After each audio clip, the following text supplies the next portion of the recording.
ራስን መውቀስ ራሴን መውቀስ ራሴን መጥላት እንዲሁም ደግሞ አረባም የሚል ማንነት መገንባት የነዚህ ሁሉ ነገሮች መነሻና መጀመሪያ የሆነውን አይደንቲቲ ክራይሲስን ዛሬ ልነግራችሁ እፈልጋለሁ። የማንነት ቀውስ ወይም ደግሞ የነበረን ማንነት በሙሉ ካለንና ከሆነው ጋር ሲለያይ የሚፈጠረውን ነገር ነው ልነግራችሁ የምፈልገው። 20 ዓመቴ ነው። ለ20 ዓመት በሙሉ በእንደዚህ አይነት ነገር ውስጥ አልፌ ነበረ። እኔ ማን ነኝ? ምንድነው የህይወት ዓላማዬ? ምንድነው ማድረገው? ህይወት ምንድን ናት? ለምንድነው የምኖረው? እንዲሁም ደግሞ የህይወት ትርጉም ምንድነው? እነዚህን ነገሮች በሙሉ እንድጠይቅ የሚያደርጉኝ ብዙ ነገሮች ተፈጥረው ነበረ። ከነዛ ነገሮች አንዱ አይደንቲቲ ክራይሲስ የሚባለው የማንነት ቀውስ በጣም አስቸግሮኝ የነበረው ነገር ነው። ዛሬ ላወራበት የምፈልግበት ምክንያት የሚያነው ስሜ አሸናፊ ጥበቡ ይባላል። የሳይኮሎጂ ተማሪ ነኝ። እና ዛሬ ስለ አይደንቲቲ ክራይሲስ አይደንቲቲ እንዴት ፎርም እንደሚደረግ እንዴት ዴቨሎፕ እንደሚደረግ እና እውነት ትክክለኛ አይደንቲቲ ቢውልድ ማድረግ እንችላለን? የማይነቃነቅ ሊፈርስ የማይችል ማንነት መገንባት እንችላለን ወይ? እንዲሁም ደግሞ የምንኖረው አኗኗራችንስ ለማንነታችን መፍረስ ተጠያቂ ነው አይደለም የሚለውንም እነዚህን ሀሳቦች እናነሳለን ማለት ነው። እስከመጨረሻው ድረስ ይህን ቪዲዮ ከተመለከታችሁት ብዙ ሀሳቦችን ታተርፉበታላችሁ ብዬ አምናለሁ። ብዙ ከማበዛ ይህንን ካልን ቪዲዮአችንን እንጀምር። ስለዚህ ማንነት የሚለው ነገር የሚገነባው አጀማመሩ እንዴት ነው? ማንነት ምንድነው የሚለውን ከማብራራት እንጀምር። የተለያዩ የሳይኮሎጂስት ምሁራኖች እና ሳይኮሎጂ ላይ ጥናት ያደረጉ ሰዎች ማንነት የሚገነባው ከልጅነት ጀምሮ ነው ይላሉ። እና ማንነትን ሲያብራሩልን አጠቃላይ ሲያብራሩትኝ በጣም ብዙ ነገሮችን በውስጡ የሚይዝ ነገር ነው። ብዙ ነገሮችን ሊያካትት የሚችል ነገር ነው። እነዛ ነገሮች አጠቃላይ ተመስርተው ዴቨሎፕ አድርገው ወይም እየተደመሩ ይመጡና ምንን ይሰጣሉ ማለት ነው? ማንነት የሚለውን ነገር ይሰጣሉ። ነገር ግን ይሄ ማንነት የምንለው ነገር አንድ ሰው ከአንድ ሰው የሚለይበት ነገር ነው። እኔ ከሌላ ሰው ጋር እኔ ከእናንተ ጋር የሚለየኝ ነገር ማንነት እንለዋለን። እኔ ማንነቴ ነው ከእናንተ የሚለየኝ። ለዛ ነው ሌላ ሰው ያለው ሌላ ሰው የሚባለው ነገር የተፈጠረበት ምክንያቱ ያ ነው፣ መሰረቱም ማለት ነው። ስለዚህ ሌላ ሰው ካለ ሌላ ማንነት አለ። ሁሉም ሰው ተመሳሳይ የሆነ ማንነት ሊኖረው አይችልም። ተመሳሳይ ቫልዩ ሊኖረን ይችላል። ተመሳሳይ የህይወት ዋጋ፣ ተመሳሳይ የህይወት ዓላማ፣ ተመሳሳይ የህይወት ምክንያት ሊኖረን ይችላል። ነገር ግን ተመሳሳይ የሆነ ማንነት አይኖረንም ማለት ነው። አንድ ሰው ተመሳሳይ የሆነ ማንነት ሊኖረው አይችልም። ስለዚህ ይሄ ማንነት የሚመሰረተው ከልጅነታችን ጀምሮ በምናድግበት ጊዜ ነው። ራስን ማወቅ ሲጀመር ወይም ደግሞ እኛነታችንን መቀበል ስንጀምር፣ የእኛነታችንን ማወቅ ስንጀምር እኛ እንደ ሰው ኤግዚስት እንደምናደርግ እንደ ሰው እንደተወለድን በምናውቅበት ጊዜ በዛ ሰዓት ጀምሮ ማንነት ይገነባል ማለት ነው። ሴንስ ኦፍ ሪኮግኒሽን ወይም ደግሞ ራሳችንን የምናውቅበት ስቴጅ ስንደርስ ማንነት የምንለው ነገር ይገነባል። ይህ ማንነት የሚገርመው ነገር ደግሞ ሲገነባ ስለኛ ብቻ አይደለም። የኛ ማንነት ስለኛ ብቻ አይደለም። የኛ መኖር ስለኛ ብቻ አይደለም። ልክ እንደዛ ሁሉ ማንነታችንም ለሌሎች ሰዎችም ጭምር ነው። ማንነታችንም የሚመሰረትበት መንገዱ ከሌሎች ሰዎች ጭምር ነው። እንዲሁም ደግሞ ከኛም ጭምር ነው። እንዲሁም ከሌሎች ሰዎችም ጭምር ነው። ከሀሳባችንም ጭምር ነው። ከምናደርገው ጭምር ነው። ከምንበለው ምግብ ከሌሎች ነገሮችም ጭምር አንድ ማንነት ይገነባል ማለት ነው። ስለዚህ ማንነታችንን አጠቃላይ ጠቅለል አድርገነው በተቀመጡ የተለያዩ የስነልቦና ክራይቴሪያዎችና ቲዎሪዎች መሰረት ስናስቀምጠውና ስንመለከታቸውና ስንገመግማቸው በሶስት መንገድ መክፈል እንችላለን። የመጀመሪያው ምንድነው? ማይክሮ ሌቭል ነው። ማይክሮ ሌቭል ማለት ትንሽዬዋ የመጀመሪያው እርምጃ የምንላት ነው። ይቺ ማይክሮ ሌቭል ላይ ያለው ሴንስ ኦፍ አይደንቲቲ ወይም የኛ ማንነት የምንለው ነገር ምንድነው?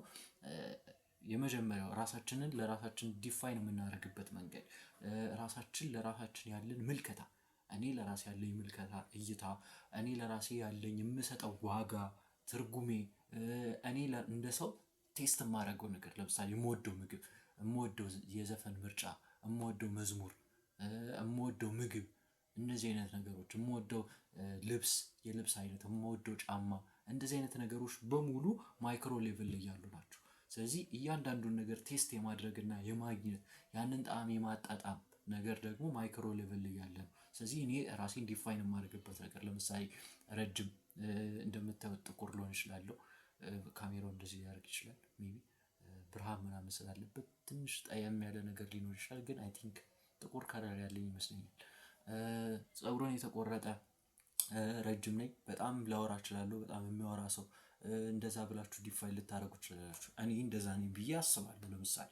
ስለዚህ ይሄ ነገር ምንድነው? ማንነት እንለዋለን። የኔ ማንነት ነው። ማንም ሊነጥቀኝ የማይችል ማንነቴ ነው። ይሄ ማንነት ማይክሮ ሌቭል ላይ ያለ ማንነት ነው። እኔ ለራሴ የምሰጠው ምልከታና ለራሴ የምሰጠው ዴፊኒሽን ማንነት እንለዋለን ማለት ነው።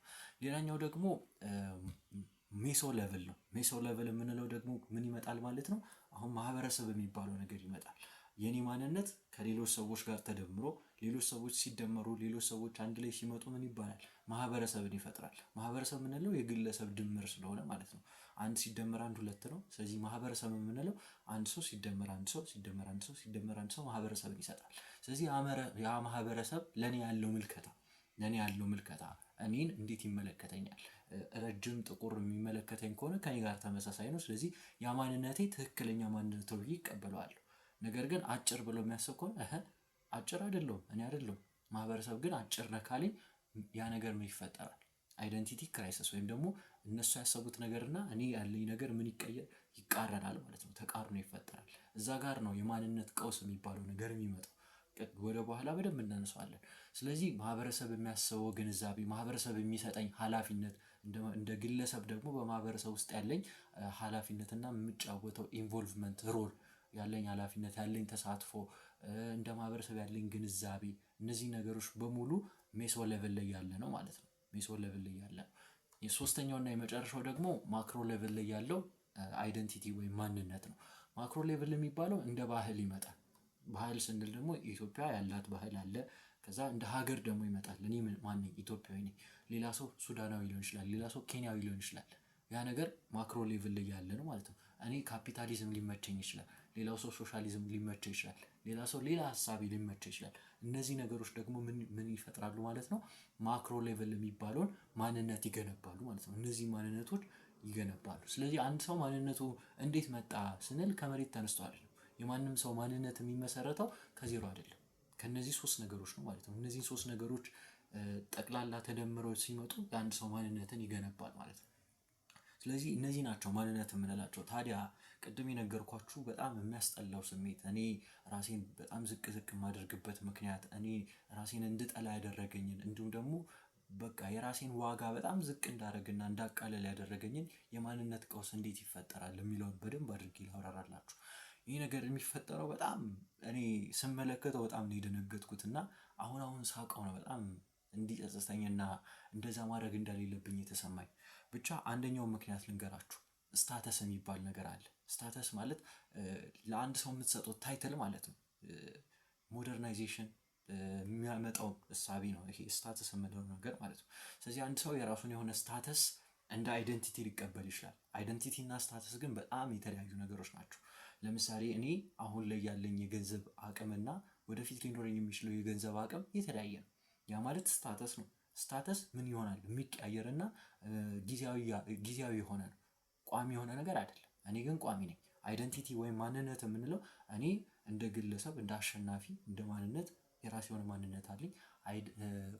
ስታተስ የምንለው ነገር ግን ቋሚ አይደለም። ስታተስ የምንለው ቋሚ አይደለም። ስለዚህ ስታተስ ነው ለማንነት ቀውስ ትልቁ ምክንያት የሚሆነው። ትልቁ እንደ ምክንያት ማንሳት የምንችለው ትልቁ ነገር ምንድነው? ስታተስ የሚባለው ነገር ነው። ይሄ እንደ ምክንያት እንዴት ሊሆን ይችላል ካላችሁኝ ልንገራችሁ። በድሮ ጊዜ የኛ በጣም ወደ ኋላ ሄደን ከዚህ ቀደም እኛ ከመኖራችን በፊት የነበሩ ሰዎችን ስንመለከት በዛ ጊዜ አንድ ሰው በጣም ስኬታማ ነው የምንለው ወይም ደስተኛ ህይወት ይኖራል የምንለው ምን አይነት ህይወት ሲኖረው ነው?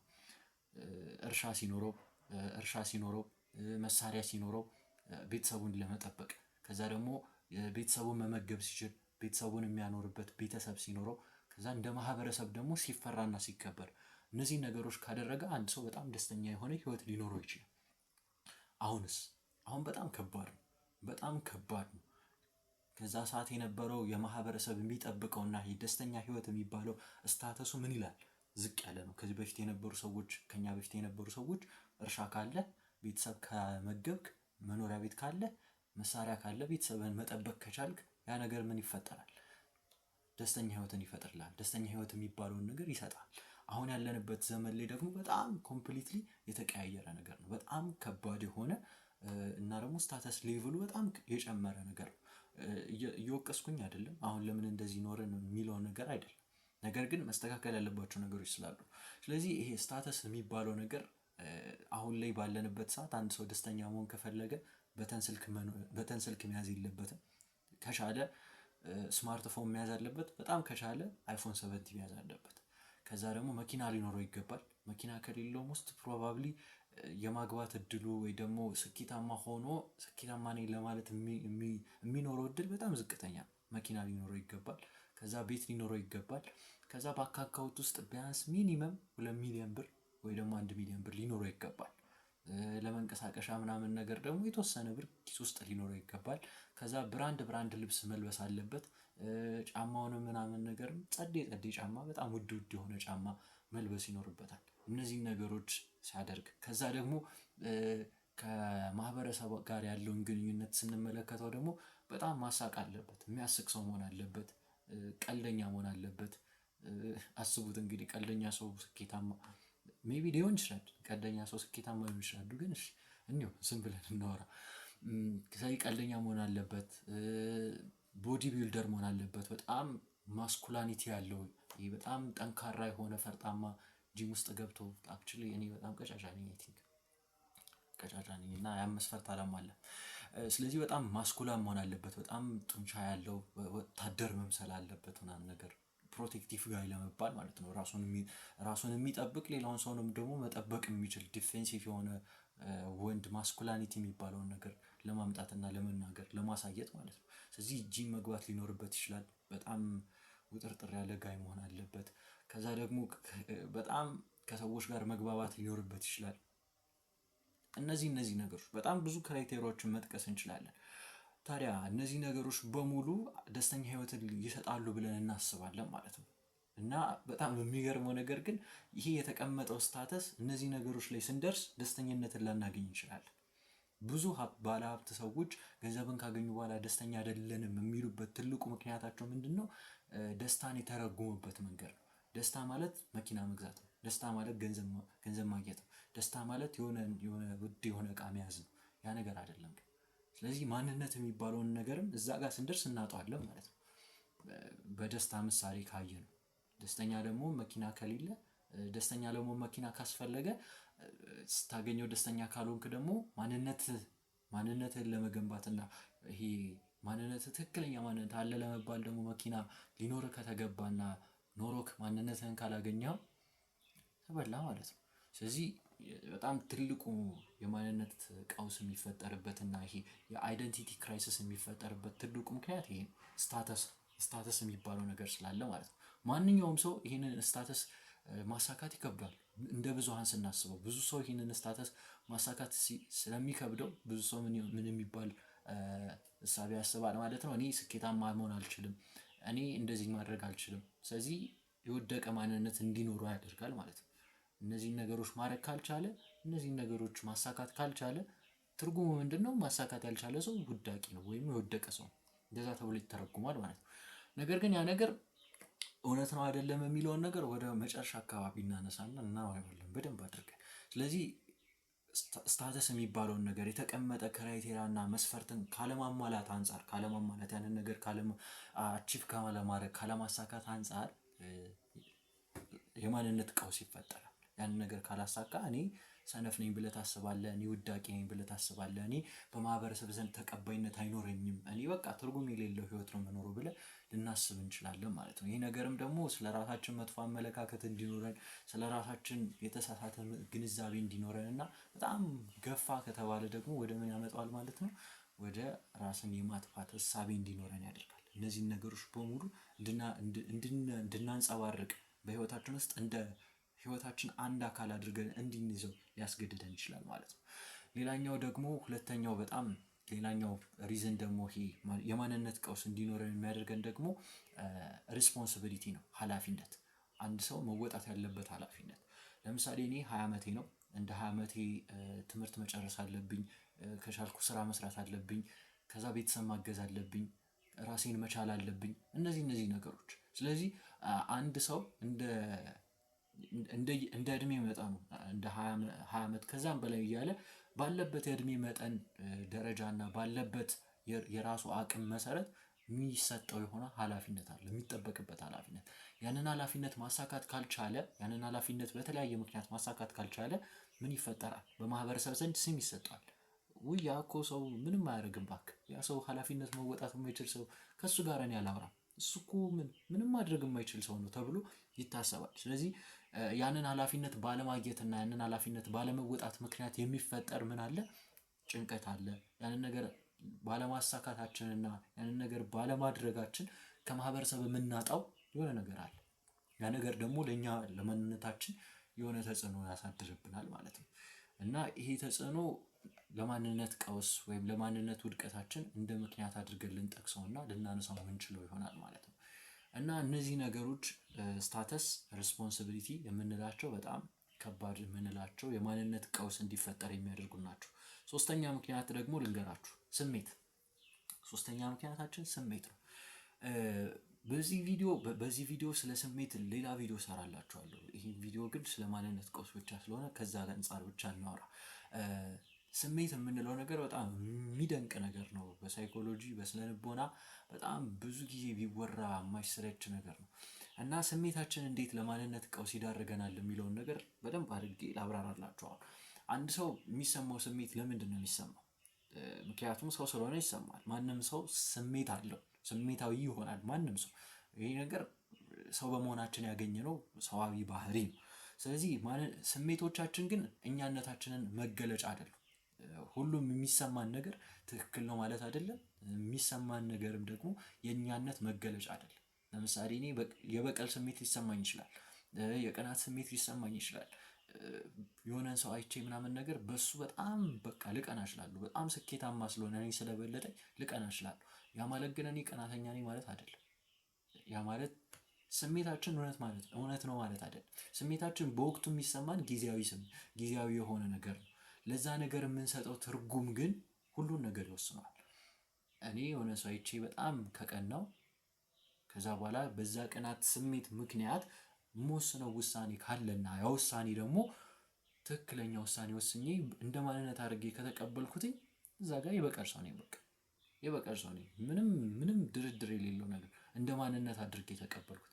ስለዚህ በጣም ብዙ ጊዜ እኔ በራሴ ራሱ የማስተውለው ነገር ምንድን ነው? ስሜታችንንና እኛነታችንን መለየት አንችልም። በጣም የሚያስቸግር ነገር ነው። እኔ የተሰማኝን ስሜት እንደ ራሴ እንደ ማንነት አድርጌ ይቀበለዋል። እኔ አእምሮዬ ውስጥ የሚመጣው ሀሳብ በሙሉ እንደ ራሴ አድርጌ ይቀበለዋል፣ እንደ ማንነት አድርጌ ይቀበለዋል። ስለዚህ ያንን ነገር ከተቀበልኩት ምን ይፈጠራል? የማንነት ቀውስ ይፈጠራል ማለት ነው። ስለዚህ ስሜቶቻችን የሚሰማን ስሜት በሙሉ ትክክል አይደለም። የምናስበው ሀሳብ በሙሉ ትክክል አይደለም። ያንን ነገር በደንብ አድርገን ጠንቅቀን ልናውቅ ይገባል ማለት ነው። ስለዚህ በጣም በአሜሪካ ሳይኮሎጂ አሶሲዬሽን ኤፒኤ በተደረጉ ጥናቶች መሰረት ማለት ነው አሁን ላለንበት በተለይ በ20ዎቹ ዘመን አካባቢ ነው ጥናቱ የተሰራው መሰለኝ እና በዛ በተደረገ ጥናት ላይ ለአብዛኛው ለጭንቀት፣ ለድባቴ እንዲሁም ደግሞ ራስን ለማጥፋት ሀሳብ፣ ስለ ራስ መጥፎ ሀሳብ ስለማሰብ፣ ከራስ ጋር በጣም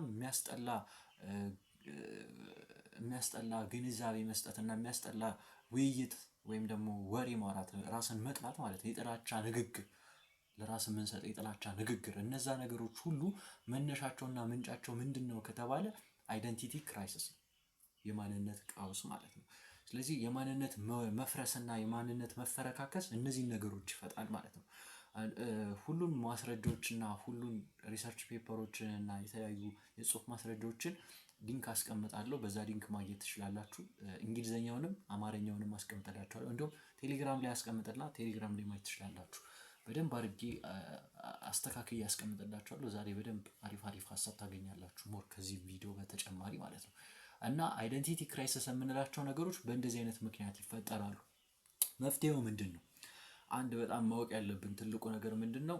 ሁሉም ሰው የተለያየ ሰው፣ እኔ እንደ ግለሰብ የተለየ ማንነት ካለኝ እኔ ከሌላ ሰው ጋር ራሴን ማነጻጸር የለብኝም። በጣም ሲምፕል እና ሚኒመም የሆነው መፍትሄው ይሄ ነው። በቃ እኔ ራሴን ከሌላ ሰው ጋር ማነጻጸር የለብኝም። ለምሳሌ ናይክ እና ፑማ ይነጻጸራሉ አይደለ? ምክንያቱም ተመሳሳይ ብራንድ ስለሆኑና ምርታቸው ጫማ ስለሆነ ልታነጻጸራቸው ትችላለህ። ግን ሁለቱም ገዢ አላቸው፣ ሁለቱም ተጠቃሚ አላቸው፣ ሁለቱም ከስተመር አላቸው። ስለዚህ እኔም የራሴ ማንነት አለኝ፣ ናይክም የራሱ ብራንድ አለው፣ ፑማም የራሱ ብራንድ አለው። ልክ እንደዛ እኔም የራሴ የሆነ ማንነት አለኝ፣ ሌላውም ሰው የራሱ ማንነት አለው። ስለዚህ ራሴን ከሌላ ሰው ጋር እያነጻጸርኩኝ ደስታዬን ማጣት አልፈልግም፣ ማንነቴን ማጣት አልፈልግም። ስለዚህ ራስን ማነጻጸር በጣም ከባድ የሆነ ለማንነት ቀውስ ትልቁን የሚገፋንና የሚያንደረድርን እሱ ነው። አሁን ባለንበት ዘመን ደግሞ ራስን አለማነጻጸር በጣም ከባድ በጣም ምክንያቱም አውቶማቲክሊ ነው የምናስበው። በቃ አእምሯችን ወዲያው ነው የሚያስበው። በቃ የሆነ ቪዲዮ ላይ ምናምን አሪፍ ጫማ ካየው ያንን ጫማ ስለመግዛት ወይም ያንን ጫማ ስላለው ጓደኛዬ ነው የማስበው፣ ወይም ያንን ጫማ ያደረገው ሰው ከኔ እንደሚሻል አድርጌ ነው የማስበው። እና በተሻለ መጠን ራስን አለማነጻጸር መሞከር በጣም የተሻለ መፍትሄው ነው ለማንነት ቀውስ፣ አይደንቲቲ ክራይሲስ ለምንለው ነገር ለሚፈጠረው መፍትሄ አንደኛው ራስን አለማነጻጸር፣ ሁለተኛው ደግሞ የራስ ካራክተርን ቢውልድ ማድረግ ነው። የራስ ካራክተር እኔ እንደ ግለሰብ የምታወቀበት የራስ የሆነ ካራክተር ቢውልድ ማድረግ ነው። እኔ በዚህ በጣም እንደ ምሳሌ የማነሳው በጣም የማደንቀው ሰው ማለት ነው። እኔ ሜሲ ፋን ነኝ፣ ግን ሮናልዶ በጣም የማነሳው ሰው ነው። ይሄን በዚህ ምክንያት ሮናልዶ በጣም ሀምብል የሆነ ሰው ነው፣ በጣም ሃርድ ወርከር ነው። ስለዚህ ይሄ ካራክተሩ ነው። ማንም ሰው መጣና ማንም ሰው ሄደ የሚቀየር ነገር አይደለም።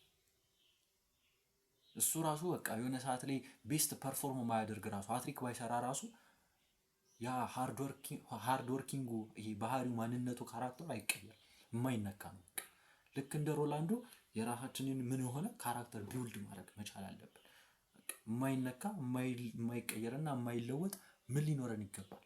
ካራክተርና ባህሪ ቢውልድ ካደረግን የዛኔ ማንም እንትን የለም። ሩቅ እንዲሁም ሄድኩ አይደለ እንትናን ጠቀስኩ ሮናልዶ። ሀገራችን ውስጥም እንደ ምሳሌ የምናነሳው በጣም የማነሳውና የማከብረው ደግሞ በጣም ታላቅ ሰው አለ፣ ኃይሌ ገብረስላሴ፣ አትሌት ኃይሌ ገብረስላሴ። እሱም የማይነካ ምን አለው? ካራክተር አለው። ይቻላል ይላል። ምንም ነገር በቃ ምንም ነገር ይሞከራል፣ ይቻላል። በኃይሌ ፕሪንሲፕል እና በኃይሌ እሳቤ ምንም ነገር ይቻላል። ስለዚህ ካራክተር ነው። ስለዚህ ልክ እንደዛ እኛም የማንነት ቀውስ ይሄ ህይወታችንን ሚዘረብል የሚያደርገው ህይወታችንን ሙሉ የሚያበላሸውን ይሄ ነገር እንዳይገጥመን ከፈለግን ያንን ነገር ለማለፍ አይቅጠመን አይደለም፣ ይገጥመናል። በደንብ ነው የሚገጥመን። እኔ ስንት ዓመት ነው የተሰቃየሁበት። ስለዚህ ይገጥማል፣ የማይገጥም ነገር የለም። ያንን ነገር ግን ለማለፍ ከተፈለገ ካራክተር ቢውልድ ማድረግ ነው።